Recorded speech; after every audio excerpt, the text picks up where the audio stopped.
Katulad ko rin ba kayo na minsan di ko maiwasan na itanong sa sarili ko kung hanggang saan ba ako, kung saan ba ako dadali ng tadhana, kung saan ba ako dadali ng sitwasyon at ng sarili ko ngayon.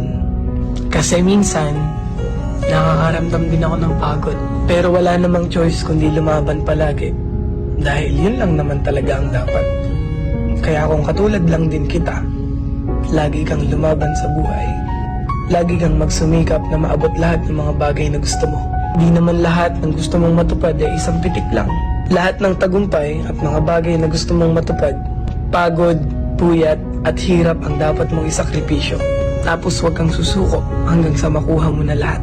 Kaya ikaw, alam kong katulad lang din kita, lumalaban ng patas sa buhay, gumagawa ng paraan para maging maganda ang buhay, nagsasakripisyo para sa magandang pamilya, nagsasakripisyo para sa sarili at para sa pamilya.